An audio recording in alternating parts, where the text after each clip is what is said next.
So hey students, today we will be starting with the new chapter, pair of linear equation in two variable. अच्छा, chapter में आगे बढ़ने से पहले हम लोग बेसिक चीजें क्लियर कर लेते हैं। थोड़ी सी बेसिक चीजें क्या है? पहली बात तो लीनियर इक्वेशन, पहले भी आप लोग ने लीनियर इक्वेशन पढ़ा है।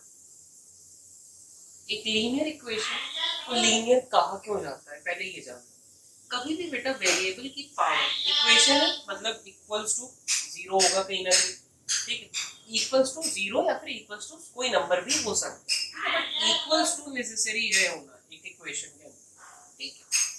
So basically whenever there is variable to the power one, that is called a linear equation, ठीक है। चाहे दो वेरिएबल अगर दिए हो, चाहे तीन वेरिएबल दिए हो, चाहे चार वेरिएबल दिए हो, चाहे पांच वेरिएबल दिए हो, अगर हमेशा वेरिएबल की पावर वन दी है इक्वेशन में, multiplication division some sort of something कुछ भी हो रहा है, ठीक है, और वेरिएबल की पावर हमेशा क्या वन है, that is called a linear equation. अभी आप लोगों ने जैसे पिछले चैप्टर में पढ़ा होगा पॉलिनोमियल्स में, जब एक क्वाड्रेटिक पॉलिनोमियल बताया जा रहा था, basic quadratic polynomial was this, and इसको लीनियर टर्म हमेशा कहा जाता था।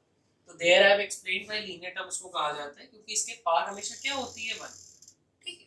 तो लीनियर इक्वेशन क्यों कहे, क्योंकि वेरिएबल की पावर उस इक्वेशन में हमेशा क्या है, वन। दो वेरिएबल की बात करें, साइमल्टेनियसली दो चीजों में चेंज आ रहा है, दो कोई चीज है जो वेरिएबल है, चेंज हो रही है बार बार। फॉर एग्जाम्पल, अगर 3x + 4y + 3 = 0 लिखें, देखो बेटा, पहले एक है पावर y की भी, x की पावर 1, तो this is a linear equation. And दो वेरिएबल दी हैं, इसलिए एक इक्वेशन में, एक लीनियर इक्वेशन में we are dealing with two variable, simultaneously x भी चेंज हो रहा है और y भी चेंज हो रहा है। मींस अगर यहाँ पे तुम कोई x की गेस करके कोई भी वैल्यू रखते हो, मान लो लेट सपोज x की वैल्यू 0 रखते हो, इस इक्वेशन में 0 रख देते हो, तो y की भी तुम एक 0 के अगेंस्ट एक वैल्यू नोट करोगे। तो x जब 0 होगा तो x की जगह 0 रख दो, 3 × 0 + 4y + 3 = 0, ये 3 × 0 तो 0 हो जाएगा, प्लस 4y + 3 = 0, 4y = 3 और y = 3/4, ठीक है, -3 होगा, सॉरी, ठीक। तो y की वैल्यू तुम्हारी -3 आ गई, कॉरेस्पॉन्डिंग टू x = 0। तो बेसिकली कहने का मतलब क्या है, आई एम ट्राइंग टू से कि एक लीनियर इक्वेशन लीनियर क्यों हुआ, पावर वन है, दो वेरिएबल में क्यों हुआ, क्योंकि साइमल्टेनियसली दो चीजों का चेंज आ रहा है, इसलिए इनको दो वेरिएबल्स में लिया गया, ठीक है। अब इसका डेली लाइफ में एप्लीकेशन क्या है, डेली लाइफ में, और अच्छा पेयर दिया हुआ है, मतलब दो इक्वेशन दिए हैं, और बेसिकली पूरे चैप्टर का मोटिव ये है कि वो दो इक्वेशन जो दिए हैं उनको किसी तरह तुम्हें सॉल्व करके एक्स और वाई की वैल्यू निकालनी है, ठीक। और चैप्टर का मोटिव क्या है, तुम्हें एप्लीकेशंस कहाँ मिलेंगे, मतलब इसको यूज कहाँ मिलेगा। तो बेसिकली बेटा वेरिएबल्स जब भी इन्वॉल्व है, मान लो अगर कभी भी कोई हम सिनेरियो में डील करते हैं, कोई सिनेरियो में डील करते हैं, मे बी इसको हम यहाँ से फेंक रहे हैं, डस्टर को फेंक रहे हैं, तो एक इक्वेशन बना, क्योंकि देखो एक्चुअली तो कोऑर्डिनेट एक्सिस में ही जा रहा है, ठीक है, एक कोऑर्डिनेट एक्सिस में ही जा रहा है। तो अगर मान लो हम किसी तरह एक इक्वेशन डिराइव करते हैं और वो इक्वेशन ये आता है, इसके पाथ का इक्वेशन ये आता है, इसके पाथ का मतलब ये ऐसे जा रहा है, ये कोऑर्डिनेट एक्सिस में एक्स और वाई इसका चेंज हो रहा है हर बार, तो पाथ का इक्वेशन मान लो एक ये आता है, और एक और नोट करते हैं, एक पाथ का इक्वेशन ये भी आने लगता है, तो इसको साइमल्टेनियसली हम लोग सॉल्व करके एक्स और वाई की वैल्यू निकाल सकते हैं, ठीक है। इससे हमें इक्वेशन सॉल्विंग में हेल्प मिल जाएगी। सो बेसिकली यहाँ पे भी एप्लीकेशन तुम्हारा साइंटिफिक कैलकुलेशन में हो सकता है। और एक चीज आप थोड़ा सा दिमाग में रखिएगा, अगर आपको दो वेरिएबल्स के साथ डील करना है, यहाँ पे जैसे एक्स एंड वाई के साथ डील करना है, तो you need two equations for getting the value of x and y, ठीक है। एटलीस्ट आपको दो इक्वेशन चाहिए अगर एक्स और वाई की आपको वैल्यू निकालनी, ठीक है, यूनिक वैल्यू निकालनी, यूनिक वैल्यू अगर एक्स और वाई की चाहिए तो वो आपको दो इक्वेशन से ही मिलेगी। अगर मान लो तीन वेरिएबल होता, एक्स वाई जेड होता, तो तीन इक्वेशन चाहिए रहती, ठीक है। यहाँ पे इसीलिए दो इक्वेशन की जरूरत है। अच्छा, एक चीज और समझ लो, एक जर्नल टू वेरिएबल का इक्वेशन ऐसे लिखा जाता है, ठीक है, ये जर्नल टू वेरिएबल का इक्वेशन, ठीक है। ये जर्नल टू वेरिएबल के इक्वेशन में एक चीज समझिए पहले, कि ये एक इक्वेशन लाइन को रिप्रेजेंट करता है, एक स्ट्रेट लाइन को रिप्रेजेंट करता है, मतलब कार्टेशियन एक्सिस पे एक स्ट्रेट लाइन को ये डिनोट करता है। एक स्ट्रेट लाइन जा रही है, मान लो ये एक्स है, ये वाई है और ये एक लाइन जा रही है, ठीक, ये लाइन को ये डिनोट करता है इक्वेशन। क्यों ये लाइन को डिनोट करता है समझो, एक्स और वाई का चेंज हो रहा है, एक्स और वाई हम लोग की कार्टेशियन एक्सिस पे ही चेंज होंगे। जैसे जैसे एक्स चेंज हुआ वाई चेंज होता गया होता गया होता गया होता गया, सारे पॉइंट्स को जोड़ दिया और हमें एक स्ट्रेट लाइन मिल गई, ठीक। तो हमेशा कभी भी आपका ये इक्वेशन एक स्ट्रेट लाइन को डेमोन्स्ट्रेट करता है। अभी आगे आप क्वाड्रेटिक इक्वेशन भी पढ़ोगे, उसमें भी आपको जान लेना चाहिए पैराबोला को डिफाइन करता है वो। 10th में थोड़ा सा बेसिक नॉलेज तो एटलीस्ट आपको रहनी चाहिए, आगे के लिए क्लियर हो जाएगा। जैसे भी बोर्ड ने इतनी कम सिलेबस कर दी है, जब आप अचानक से 11th-12th में जाओगे तो आपको लगेगा कि ये कहाँ से आने लगी चीज़ें। तो थोड़ा सा आपको बेसिक ब्रीफ अगर पता हो उस चीज़ों के बारे में तो आगे का काम थोड़ा सा आपको ईजी हो जाएगा। तो चलिए चैप्टर में थोड़ा सा और आगे बढ़िए। सो फर्स्ट ऑफ ऑल हमें एक चीज़ पे बात करनी चाहिए जो है कंसिस्टेंसी एंड इनकंसिस्टेंसी।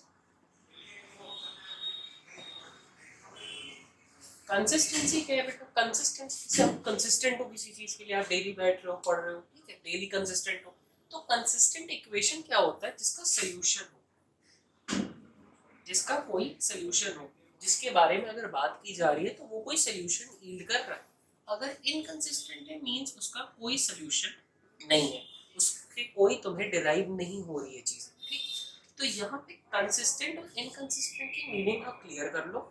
कंसिस्टेंट मतलब सोल्यूशन है और इनकंसिस्टेंट मतलब कोई सोल्यूशन नहीं है, ठीक। अच्छा, अगर कभी भी एक दो इक्वेशन अगर लिखने हैं तो जनरल फॉर्म क्या होती है, जनरल फॉर्म होती है a1x b1y plus c1 equals to 0। a1 b1 c1 घबराना नहीं, ये कांस्टेंट से, कांस्टेंट मतलब जब आप इक्वेशन सॉल्व करने बैठोगे x के साथ कोई नंबर जुड़ा होगा, y के साथ कोई नंबर जुड़ा होगा, c के साथ कोई नंबर जुड़ा होगा। एग्जांपल देखें, 2x 3y plus 4 is equal to 0। देखो x के साथ 2 जुड़ा हुआ है, वहाँ उसको a1 लिख दी, कोई भी नंबर हो सकता है। y के साथ जैसे 3 जुड़ा हुआ है, यहाँ b1 लिख दी, कोई भी नंबर हो सकता है। ऐसे ही 4 c1 हो, ठीक है। तो कोई भी नंबर जो 4 बैठा हुआ है वो उसको हम c लिख दें, c1 लिख दें। ऐसी दूसरा इक्वेशन क्या होगा, a2x होगा, कोई और नंबर होगा a2, b2 कोई और नंबर होगा और c2 कोई और नंबर होगा। ये दो इक्वेशन हम लोग के जनरल फॉर्म में लिखे हैं। जनरल फॉर्म यानी वो फॉर्म जिसमें आप कोई भी दो इक्वेशन लिख लो, ठीक। अच्छा, ये जनरल फॉर्म लिखने का मेन पर्पस, सोल पर्पस ये था कि आपको कुछ चीज़ों से क्लियर करना है। क्या चीज़ है वो, अगर आप बेटा a1 और a2 को डिवाइड कर, मतलब x का a1 वाला पार्ट, x का a2 वाले पार्ट को डिवाइड कर, b के फर्स्ट वाले पार्ट और b के सेकंड वाले पार्ट को डिवाइड कर, c के फर्स्ट वाले पार्ट और c के सेकंड वाले पार्ट को डिवाइड कर, और दोनों के डिवाइड के बाद जो आंसर आता है वो तीनों अनइक्वल हो जाए, तीनों अनइक्वल हो जाए। बेसिकली ये डिवाइड करें, मान लो 1/2 आ गया, ये डिवाइड करे 1/3 आ गया, ये डिवाइड करे 1/4 आ गया, तीनों देखो 1/2 1/3 1/4 अनइक्वल है। तो ये अनइक्वल जब होंगे तो बेटा एक यूनिक सोल्यूशन आएगा, यूनिक सोल्यूशन आएगा। यूनिक सोल्यूशन है मतलब हम लोग का इक्वेशन कंसिस्टेंट है, कंसिस्टेंट, इक्वेशन हम लोग का कंसिस्टेंट है, कुछ दे रहा है ना यूनिक सोल्यूशन, एक सोल्यूशन दे रहा है, x और y की एक यूनिक वैल्यूज मिल जाएंगी तुम्हें, एक x की मिलेगी, एक y की मिलेगी सॉल्व करने के बाद, ठीक। और हमारा इक्वेशन जो है वो कंसिस्टेंट है क्योंकि सॉल्व करके दे रहा है वैल्यू, ठीक। और एक चीज और है, ये तो दो पॉइंट्स हो गए, ये एक इंटरसेक्टिंग लाइन दिखाता है, इंटरसेक्टिंग लाइन दिखाता है मतलब क्या है कहने का, देखो इसको इरेज कर देते हैं, आप ये नोट डाउन कर लेते हैं। कभी भी आपको जैसे कि बताया गया ax by प्लस c जो एक इक्वेशन होता है, एक लीनियर इक्वेशन होता है दो वेरिएबल का, वो एक स्ट्रेट लाइन डिफाइन करता है, एक स्ट्रेट लाइन। तो एक इक्वेशन में जो a1 b1 c1 वाला था एक स्ट्रेट लाइन दिखाई, दूसरे में दूसरी स्ट्रेट लाइन दिखाई, और दोनों एक पॉइंट पे इंटरसेक्ट कर रहे हैं। जिस पॉइंट पे ये इंटरसेक्ट कर रहे हैं उसी पॉइंट को ये इरेज कर देना।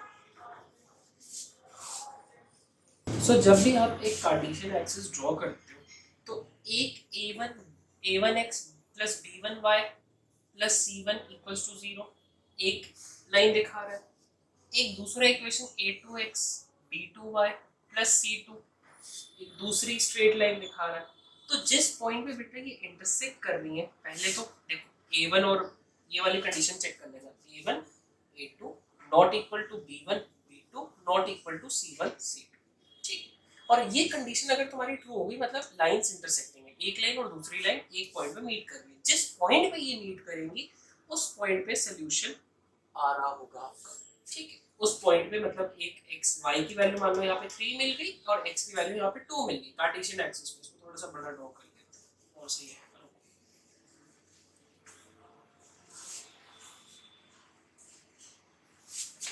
ठीक है। ये देखो यहाँ पे एक y की वैल्यू आपको मिल गई 3, यहाँ पे एक x की वैल्यू मान लो 2 मिल गई। तो यहाँ पे देखो ये एक यूनिक वैल्यू तुम्हें x और y की मिलेगी, जरूरी नहीं 3 और 2 मिले, 3 और 2 एग्जांपल के लिए दिखाई गई है, यहाँ पे कोई भी वैल्यू मिल सकती है और इसी पॉइंट पे सॉल्यूशन एग्जिस्ट भी कर रहा है। तो ये कब होगा, जब आपकी ये कंडीशन ट्रू होगी, ठीक है। एक क्वेश्चन करके दिखाया जाएगा इस पे, जिससे सारी प्रॉब्लम्स एक बार में क्लियर हो जाएंगी। अच्छा, ये तो रहा जब तीनों नॉन इक्वल हो। बाय द वे वही दो इक्वेशन जो लिखवाए गए हैं उसमें a1 upon a2 equals to b1 upon b2 हो जाए, but not equal to c1 upon c2 हो जाए। मान लो ऐसी कोई कंडीशन आई, मतलब a1 और इसको डिवाइड करे 1/2 आया, इसको डिवाइड करे 1/2 आया, इसको डिवाइड करे 1/3 आ गया, ठीक है। तो यहाँ पे क्या होगा, ये तुम्हारा इक्वेशन क्या हो जाएगा, नो सॉल्यूशन का। क्यों नो सॉल्यूशन है बताते हैं। और अगर नो सॉल्यूशन है तो बेटा इनकंसिस्टेंट है।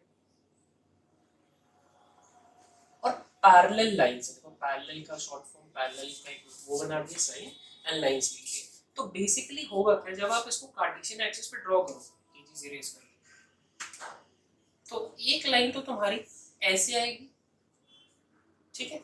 मान लो एक लाइन फॉर एग्जांपल लिया जा रहा है, एक लाइन ऐसे आ गई, दूसरी लाइन ऐसे आएगी, दोनों पैरेलल होंगी। और बेटा पैरेलल लाइंस है और पैरेलल लाइंस का प्रॉपर्टी जब आपको पता है कि कभी मीट नहीं करती, अगर मीट नहीं करेंगी तो एक यूनिक सॉल्यूशन आपको मिलेगा ही नहीं। एक क्या, कोई भी सॉल्यूशन नहीं मिलेगा। सॉल्यूशन कभी भी इक्वेशंस के तभी आते हैं जब वो इंटरसेक्ट करे एक पॉइंट पे। एक पॉइंट पे इंटरसेक्ट करने का मतलब क्या है, वो एक पॉइंट को कह, दोनों इक्वेशन कह रहे हैं कि हाँ भैया ये बात सही है, मेरे पास भी ये दो वैल्यूज है, आपके पास भी ये दो वैल्यूज है, तो दोनों एक पॉइंट पे एग्री कर रहे हैं, तो इसीलिए एक सोल्यूशन आ रहा है, सोल्यूशन एक एक मतलब आंसर निकल रहा है, ठीक। तो यहाँ पैरेलल लाइंस तो कभी मीट नहीं करती, पैरेलल लाइंस अगर मीट नहीं करेंगी तो कोई सोल्यूशन भी आपका मीट नहीं करेगा। सो बेसिकली ये कब का केस हुआ, जब आपका इक्वेशन कुछ ऐसा हो।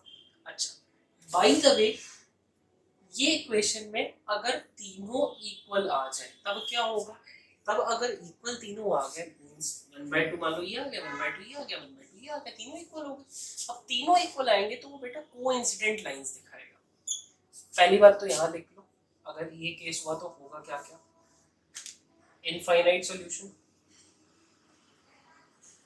सॉल्यूशन का शॉर्ट फॉर्म SOL और ऊपर सुपरस्क्रिप्ट में N, infinite solution, coincident line, DENT line, consistent.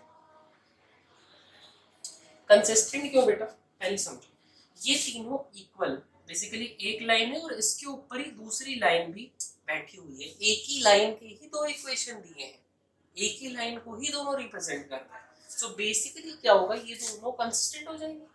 Consistent का मतलब क्या, कि वो इनफाइनाइट, देखो एक लाइन ये जा रही है, दूसरी लाइन इसी के ऊपर जा रही है, वही लाइन है, तो इनफाइनाइट पॉइंट्स पे मिलेगी। मेरे दोनों हाथ देखो, अगर एक दूसरे चिपके हुए इनफाइनाइट पॉइंट्स पे मीट कर रहे हैं, तो इसीलिए इनफाइनाइट सॉल्यूशन भी होगी। इनफाइनाइट वैल्यूज के लिए दोनों एग्री कर रहे हैं कि हाँ ये भी ठीक है, ये भी ठीक है, ये भी ठीक है, तो इसीलिए इनफाइनाइट सॉल्यूशन हो गया। और सॉल्यूशन आ रहा है इसलिए कंसिस्टेंट है, सॉल्यूशन आ रहा है इसलिए कंसिस्टेंट है, और इसीलिए कोइंसिडेंट ये लोग लाइंस होंगी, एक के ऊपर एक लाई करेंगी, that are said to be coincident line, ठीक है। एक ही लाइन का इक्वेशन बेसिकली दोनों रिप्रेजेंट कर रहे हैं। अब तीनों के एक एक एग्जांपल लिए जाए और फिर एक्सप्लेनेशन फर्दर देखा जाए। एक क्विक रिवीजन करा देते हैं क्या हुआ अभी तक। तीन केसेस बने, अगर a1 upon a2 not equal to b1 upon b2 है, not equal to c1 upon c2 है, so unique solution, consistent and intersecting lines, ठीक है। अगर a1 upon a2 equal to b1 upon b2 है, not equal to c1 upon c2 है। So parallel lines no solution, एक point पे meet ही नहीं करती। और तीसरा हो जाएगा इनकंसिस्टेंट। इनकंसिस्टेंट क्यों? क्योंकि कोई सॉल्यूशन ही नहीं है इनका। a1 upon a2 equal to b1 upon b2 है, equal to c1 upon c2 है। देन कोइंसिडेंट लाइन, एक के ऊपर एक लाइन है, infinite solution and consistent. Consistent क्यों? क्योंकि सॉल्यूशन तो है ना, आखिर इनफाइनाइट है, सॉल्यूशन तो एग्जिस्ट कर रहा है। तो ये आपका एक क्विक रिवीजन, इसको नोट कर लो, ये आपको काम देगा। अब एक एक एग्जांपल दिया जाए तीनों के और सॉल्व नहीं करा जाए, बेसिकली आपको बताया जाए, दिखाया जाए। अच्छा, मान लो एक क्वेश्चन दिया है, कोई दो इक्वेशन दिए हैं,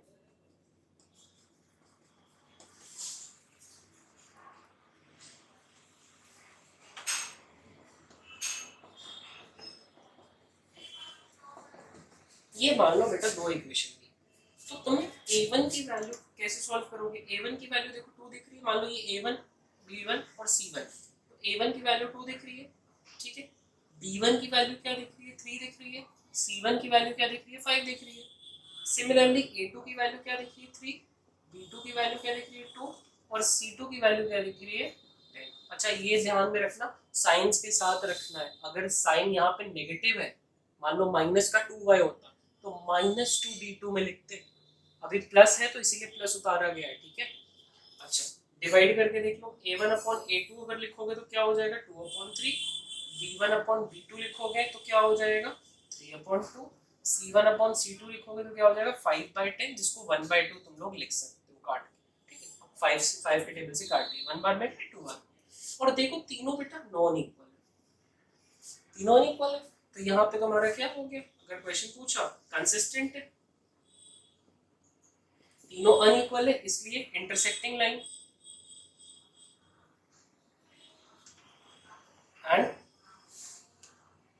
वन सॉल्यूशन, वन सॉल्यूशन या फिर यूनिक सॉल्यूशन, ठीक है। ये तो आपका फर्स्ट वाले के केस पे एक आपका क्वेश्चन हो।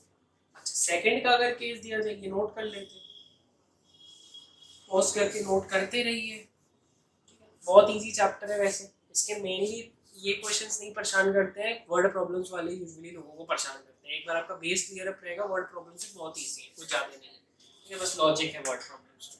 अच्छा, सेकंड वाला केस लेते हैं। सेकंड वाले केस में मान लो ये क्या हो गया,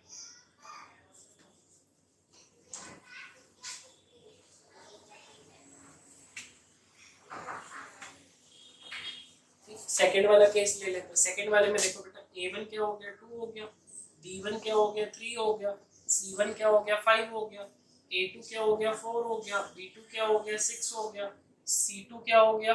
15 हो गया, ठीक। अच्छा, एक काम कर, इसको 10 ही रख, बस यहाँ पे साइन एक माइनस का चाहिए, तो माइनस वाला रीड कर लो, तो यहाँ पे क्या आ जाएगा? c2 की वैल्यू -10 आएगी, ठीक है। साइन के साथ ही रखना है, याद रखना। तो a1 अपॉन a2 की वैल्यू क्या आएगी? 2 अपॉन 4, इसको 1/2 लिख सकते हो तुम, ये 1 बार में गया, 2 बार में गया, ठीक। अच्छा, b1 अपॉन b2 देखो, 3 अपॉन 6, इसको भी 1/2 लिख सकते हो। c1 अपॉन c2 देखो क्या है? 5/-10, इसको -1/2 लिखोगे, नेगेटिव था इसलिए -1/2 आया। अब एक चीज देख सकते हो, a1 अपॉन a2 और b1 अपॉन b2 इक्वल है, but c1 upon c2 is -1/2, that is not equal, ठीक है। यहीं पे हम लोग को अपना आंसर मिल जाता है। तो क्वेश्चन आंसर क्या होगा? Inconsistent parallel lines, no solution. अब क्वेश्चन एक जनरलाइज फॉर्म में यूजुअली कराया जा रहा है, एनसीईआरटी पे पूरा नहीं जाया है कि एक एक क्वेश्चन एक एक टाइप का कराए, एक जनरल टाइप का क्वेश्चन करा रहे हैं जिससे तुम्हारे कॉन्सेप्ट पूरे बिल्ड हो जाएंगे, एनसीईआरटी के क्वेश्चन फिर हलवा हो जाएंगे, ठीक है। तो ये तो रहा सेकंड केस पे एक वो एग्जांपल, अगर नोट करना है तो नोट कर लो उसको। अच्छा, थर्ड केस पे भी एक कर लिया जाए। थर्ड केस यूजुअली कुछ है नहीं, बहुत ईजी है, यहाँ पे प्लस का ही टेंट, एक चीज तो हम लोग ध्यान दिए होगी, यूजुअली ये पूरे इक्वेशन को अगर 2 से मल्टीप्लाई कर दो तो 2 से मल्टीप्लाई करें 4 हुआ, ये भी 2 से मल्टीप्लाई हुआ, मतलब ये पूरा 2 से मल्टीप्लाई होगा, ठीक है। तो 2 से जब पूरा मल्टीप्लाई करते हो, 0 से मल्टीप्लाई करोगे तो कोई इफेक्ट नहीं होगा, इससे मल्टीप्लाई करोगे 10 हो गया, इससे मल्टीप्लाई करोगे 6 हो गया, इससे मल्टीप्लाई करोगे 4 हो गया। डिस्ट्रीब्यूटिव लॉ पढ़े होगे पहले कि अगर मल्टीप्लिकेशन दिया रहता है और प्लस में अंदर है माइनस में अंदर है तो डिस्ट्रीब्यूट हो जाता है मल्टीप्लिकेशन, डिवीजन भी, ठीक। तो यहाँ पे बेसिकली ये जब 2 से मल्टीप्लाई हुआ है तो ये इक्वेशन आ गया है, तो कोई चेंज तो है नहीं, कोई चेंज तो हमने करा नहीं, हमने 2 और 2 से दोनों तरफ मल्टीप्लाई कर दिया इक्वेशन को। जब इक्वेशन को सेम नंबर से मल्टीप्लाई डिवाइड करते हो, ठीक है, या फिर प्लस और माइनस करते हो left hand right hand side, तो कोई चेंज तो होता नहीं। तराजू है, ठीक है, तराजू है, अगर उसमें 10 ग्राम मान लो बैलेंस स्टेट में 10 ग्राम इधर रखे 10 ग्राम इधर रखे तब भी बैलेंस स्टेट में रहेगा, 10 ग्राम हटा लो 10 ग्राम इधर से भी हटा लो तब भी बैलेंस स्टेट में रहेगा, ठीक है। डबल कर दो, इधर मान लो 50 ग्राम था, इसका डबल कर दो 100 हो गया, इधर भी 50 था डबल कर दो 100 हो गया, तब भी बराबर हो, ठीक है। मल्टीप्लाई डिवाइड अगर बोथ साइड करते हो तो कोई चेंज नहीं आता है, तो यहाँ पे भी कॉन्सेप्ट वही है, ठीक है।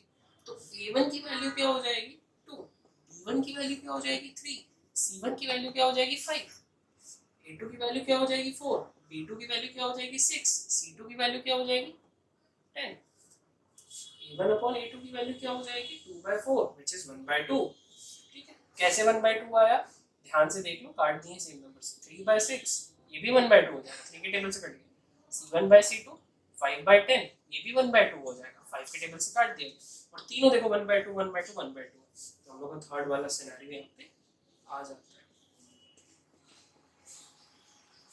Consistent, coincident line, infinite solution. Infinite क्यों, क्योंकि सेम लाइन की बात हो रही है, एक के ऊपर जब एक लाइन लाई कर रही है तो इनफाइनाइट पॉइंट्स पे टच कर रही है वो एक दूसरे को, इसलिए इनफाइनाइट सॉल्यूशन हुआ। अगर इंटरसेक्ट करी तो एक पॉइंट पे टच करी तो एक सॉल्यूशन हुआ, ठीक है, यूनिक सॉल्यूशन हुआ। तो ये भी नोट कर लीजिए, ये आपका थर्ड के लिए, थर्ड केस के लिए एग्जांपल है।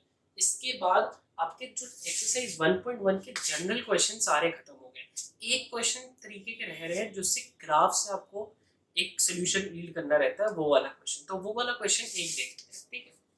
बुक का कोई क्वेश्चन लेते हैं और उसको ही सॉल्व करके देखा जाए क्या है। सो आपका एनसीईआरटी से एक क्वेश्चन था फर्स्ट का सेकंड वाला, ठीक है, सेकंड वाला पार्ट है।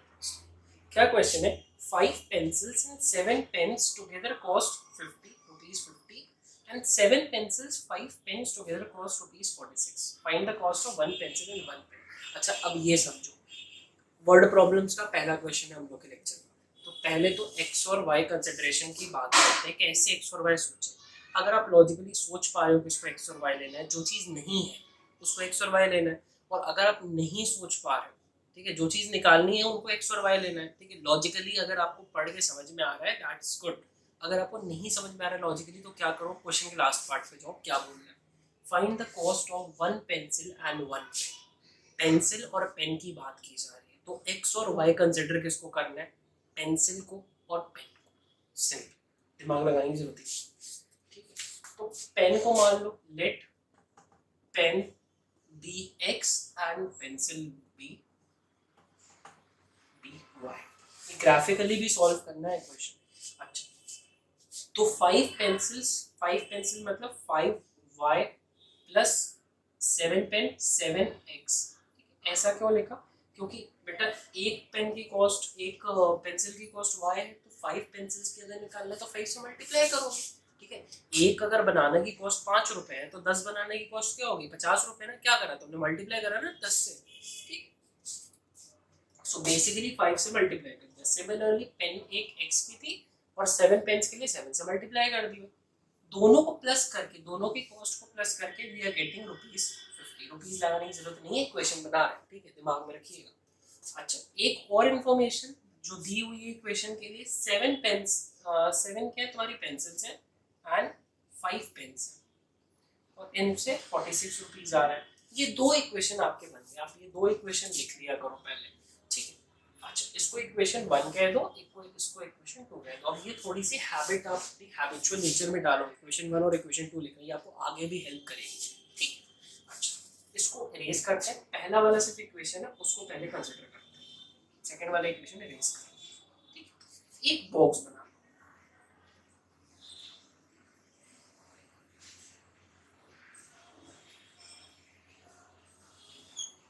ऐसा एक बॉक्स बना। बेसिकली बेटा हम लोग को क्या करना है, कॉन्सेप्ट कैसा है, क्वेश्चन को सॉल्व करना है कैसे, एक ग्राफ बनाना है।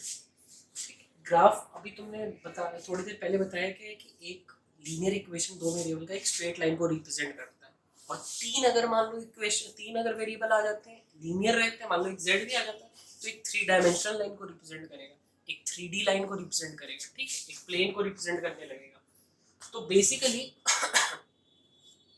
थ्री डायमेंशनल लाइन को भी रिप्रेजेंट करेगा, प्लेन को भी रिप्रेजेंट करने लगता है, लेकिन उसमें भी थोड़ा सा लोचा होता है, ठीक है। लीनियर रहते हैं इक्वेशन, बट वेरिएबल्स का थोड़ा सा अंतर आ जाता है, एक्स और वाई मल्टीप्लिकेशन में आ जाते हैं, वाई और जेड की मल्टीप्लिकेशन में आ जाते हैं, वो चीज़ छोड़ दो।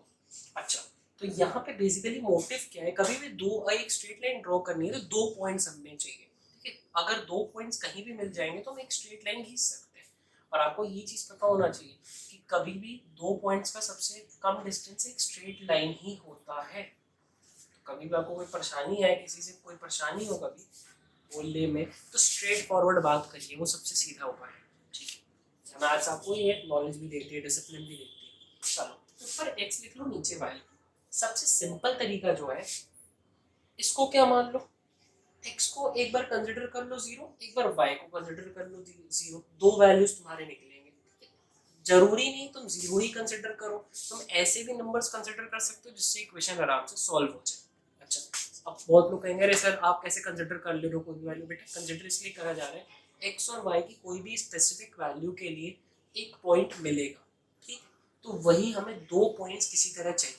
तो एक वैल्यू हम मान लो x की जीरो मान लिया, x अगर यहाँ बेटा जीरो हो गया तो ये टर्म पूरा खत्म, मल्टीप्लाई होके, ठीक है। सिर्फ क्या बच जाएगा, 5y इज इक्वल टू 50 हो जाएगा, और y की वैल्यू क्या हो जाएगी, 50/5 विच इज 10। यहाँ पे 10 लिख लो, ठीक है। अच्छा, ये चीज समझ में आई कैसे हुआ, एकदम इजी तरीका था कि x की वैल्यू एक बार जीरो कंसिडर कर लिए तो ये पूरा खत्म हो गया, और y की वैल्यू फिर हमारी डायरेक्टली निकल रही थी, तो y की वैल्यू 10 लिख ली। अब एक काम करो, x की या फिर देखो कोई और वैल्यू तुम कंसिडर कर लो, छोटी सी कंसिडर करना क्योंकि ग्राफ में भी हटानी है तुम्हें, ठीक। तो या फिर x की कंसिडर कर लो, या फिर y की कंसिडर कर लो, कोई वैल्यू किसी भी कंसिडर कर सकते हो जो इजी पड़े। हमें यहाँ पे समझ में आया कि x की अगर हम x को किसी तरह ये टर्म खत्म कर देते हैं तो हम सीधे y से डिवाइड करके वैल्यू आराम से निकाल सकते हैं। मेरे दिमाग में पहले ये चला, इसीलिए हमने ये करा। अब तुम्हारे दिमाग में अगर कुछ और चल रहा है, कुछ और बेसिकली अगर कोई और कैलकुलेशन का मेथड चल रहा है कि अरे सर कुछ यहाँ पे वैल्यू और रख लेते हैं, यहाँ इधर जाके माइनस हो जाएगी और यहाँ पे 5y की आराम से वैल्यू निकल आएगी। और कभी कभार देखो, कभी फ्रैक्शन अगर फंस जाए तो 1 डेसिमल प्लेस तक उसको सॉल्व, फ्रैक्शन नहीं फंसे रहा है कोशिश करो फ्रैक्शन ना आए। अच्छा, हम लोग दूसरी कोशिश करते हैं वैल्यू निकालने की। x की कंसिडर मत करो, y की कंसिडर करो वैल्यू, ठीक है। y की अगर बेटा वैल्यू 3 रख दे, अगर y की वैल्यू 3 रख दे, किसी तरह 3 रख दे, छोटी सी वैल्यू है 3, तो 5 इंटू 3 हो जाएगा क्योंकि y की वैल्यू 3 है, plus 7x is equal to 50 हो जाएगा। अब नॉर्मल बच्चों वाला दिमाग है, ठीक है। 5 इंटू 3 इज 15, 7x ही है, और 50 तो 50 है, ठीक। अब देखो 15 बेटा इधर प्लस हो रहा है, इसका साइन प्लस में इधर जाएगा तो 15 क्या हो जाएगा, माइनस हो जाएगा। तो 50 माइनस 15 कितना हो जाता है, 50 माइनस 15 हो जाएगा। ये अभी कार्टेशियन एक्सिस हटा लेते हैं,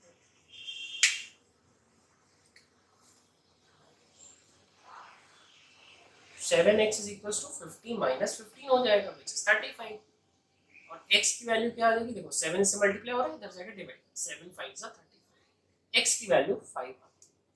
सो बेसिकली क्या हुआ है, तुम्हारा जब 3 कंसिडर करें तो इसकी एक 5 इजी सी वैल्यू निकल के आ गई। अब तुम कोई भी वैल्यू रखो, ठीक है, 5 रखो, 10 रखो, 50 रखो, 0 रखो, इवन 0 भी रख सकते हो। 0 क्यों नहीं रखा हमने, समझो।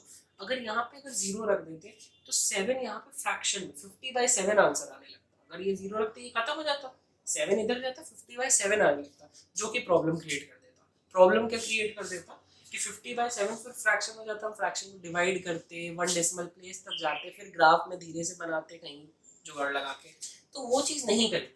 तो वो चीज़ से बचाने के लिए हमने क्या करा, एक ऐसी वैल्यू कंसिडर करा जो इधर भी माइनस होके सीधे एक होल नंबर दे दे, ठीक है। होल नंबर मीन्स बिना डेसिमल वाला नंबर मिल गया।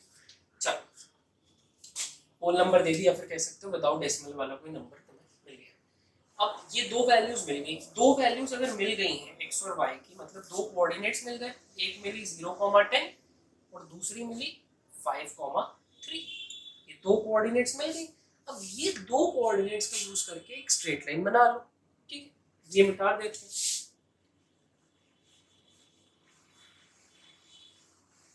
एक स्ट्रेट लाइन बना लो, कैसे बनाओगे?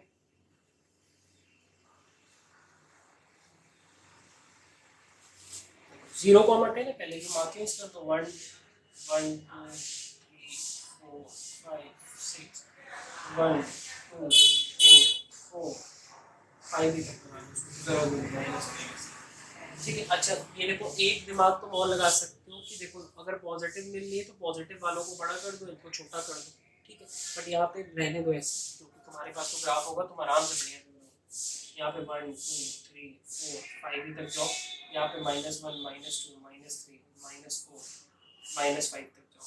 0,10 है तो x में 0 है, y में 10 है। अरे यार ये तो बड़ा गड़बड़ हो जाएगा, y में 10 चाहिए, ये भी मिटा लो। चलो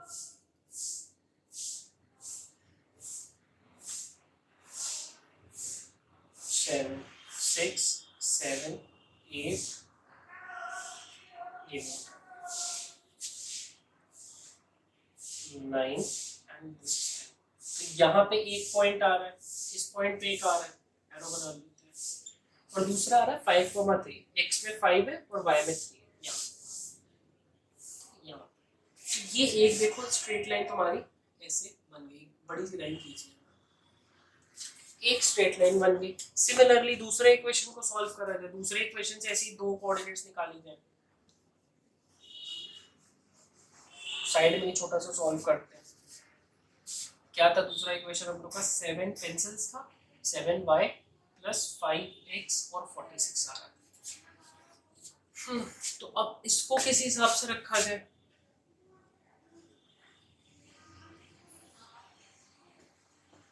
इसको किस हिसाब से रखा जाए? इसको अगर x की वैल्यू देखो बेटा 0 रखते हो तो फ्रैक्शन फंसेगा, ठीक है, 7 और 46 डिवाइड नहीं हो पाएंगे, तो 0 तो रख नहीं सकते।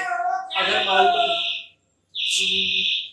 10 अगर हो जाता, अच्छा एक दिमाग यहाँ पे लगाया जा सकता है, अगर y की वैल्यू हम लोग -2 रखें, ध्यान से देखना, ठीक है, प्योर कैलकुलेशन का यूज करना है। जितना आप लोग ये एक्सरसाइज करोगे, जितना क्वेश्चन सॉल्व करोगे, उतना ज्यादा दिमाग बढ़ता जाएगा। आप 0 भी रख के फ्रैक्शन भी निकाल सकते हो, फ्रैक्शन भी निकाल के दिखाएंगे। -2 अगर तुम रखते हो यहाँ तो बेटा 7 × -2 हो जाएगा, ब्रैकेट में रख देते हैं, मल्टीप्लाई होगा, पता है तुम्हें, 5x = 46 हो जाएगा। 7 × 2 14 होता है, बट माइनस का 14 आएगा, ये साइन माइनस का लगा हुआ है। अब 14 अगर इधर चला जाएगा तो 46 + 14 हो जाएगा 5x। तो 5x की वैल्यू क्या आने लगेगी? 46 + 14 करो, 50 50 एंड 60 हो जाएगा, 60, ठीक है। x की वैल्यू हम लोग की 12 आने लगेगी, ठीक है। लेकिन ये भी दिक्कत की बात है, अब x की वैल्यू 12 तो यहाँ हम प्लॉट ही नहीं कर पाएंगे, छोटा सा ग्राफ है। तो एक काम करते हैं, एक काम ये करा जाए कि चलो फ्रैक्शन पे ही चला जाए, ठीक है, फ्रैक्शन पे ही चला जाए। फ्रैक्शन पे चलना है तो कुछ नहीं करना, x को 0 रखो, x अगर 0 होगा तो ये सिर्फ 7y = 46 हो जाएगा, y = 46/7 हो जाएगा। इसको थोड़ा सा डिवाइड कर दो, 7 6 जा 42, 42 4 बचा, 40 लगा लो, डेसिमल लगा दो। 40 कितनी बार में जाता है? 40 तुम्हारा होता है 7 5 जा 35, 6.5, एक डेसिमल तक बच जाओ, 6.5। तो y की वैल्यू क्या आ रही है? 6.5 समथिंग आ रही है, ठीक है। यहाँ पे तो फ्रैक्शन ही लिख देना, दिमाग में रखो 6.5, बट यहाँ पे तो हम फ्रैक्शन ही लिख देंगे, 46/7, ठीक है। अब एक बार y को 0 रखो, y को अगर 0 रखे, ये 0 रखे तो 46/5 हो जाएगा ये, ठीक है। यहाँ पे सॉल्व कर लो, 6.5 है एक्चुअली, यहाँ पे ये बता लो 6.5 अपने माइंड में रखना है, लिखना मत, यहाँ पे तरीका है। 6.5 आ रही है, यहाँ पे देखते हैं, जब इसको 0 रखे, इसको 0 रखे, y को 0 रखे, तो 7 × 0 0 हो जाएगा, तो 5x डायरेक्ट 46 के इक्वल हो जाएगा। x की वैल्यू क्या आ जाएगी? 46/5। 45 आता है कितनी बार में? 9 बार में। पॉइंट लगाओ, डिवाइड कर लो, जिसको दिक्कत हो रही है डिवाइड कर लो, 46 को 5 से डिवाइड कर लो, 9 बार में 45 जाएगा, 1 बचेगा, 0 लगा, पॉइंट लगा 2, 9.2, तो 9.2 आ रही है। 46/5 लिख लो, ये वैल्यू लगभग 9.2 आ रही है। 9.2 दिमाग में रखिए। अब कोऑर्डिनेट्स क्या क्या बने आपके? एक कोऑर्डिनेट तो आपको देखो प्लॉट करना है 0 और 6.5 को, और एक कोऑर्डिनेट प्लॉट करना है 9.2 और 0। देखते हैं, x में 0 y में 6.5 है, x में 0 है y में 6.5 है, तो ये 7 और उसके बीच में आना चाहिए यहाँ पे, ठीक है। दूसरा क्या है, y में 0 और x में 9 पॉइंट समथिंग है, 9 पॉइंट समथिंग है, 9.2 है, इसको बढ़ा लो, इसको बढ़ाना पड़ेगा 7 8। सो बेसिकली हमने क्या करा है, हमने लाइन को और थोड़ा सा इलोंगेट कर दिया। ये 6.5 थी अप्रोक्सीमेटली वैल्यू, ये 9.2 थी, ठीक है। ये 9.2 और 6.5 आई थी। एक एक डेसिमल प्लेस तक बस सॉल्व करना है फ्रैक्शन को। तो बेटा 6.5 समथिंग यहाँ आएगी, ठीक है। 0 दो कोऑर्डिनेट्स क्या मिले हम लोग को, एक मिला 0, 6.5, एक कोऑर्डिनेट मिला 9.2, 0। ये दो कोऑर्डिनेट्स हम लोग को मिले। ये दो कोऑर्डिनेट्स की प्लॉटिंग करनी है, ठीक है। तो ये एक 0, 6.5 यहाँ हो गया और 9.2 लगभग यहाँ हो गया, ठीक है। 7 8 आएगा, यहाँ आएगा 9.2 यहाँ आ गया। तो छोटी वाली लाइंस होती है ना, उनको मेजर कर लेना।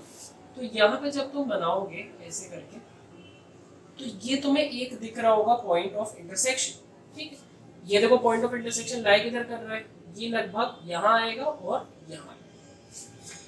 तो बेसिकली तुम लोगों ने क्या देखा, यहाँ पे जिस पॉइंट पे बेटा x पे की लाई करना है, यहाँ पे कोई कोऑर्डिनेट्स आएंगी, यहाँ पे वैसे आना चाहिए 3,4।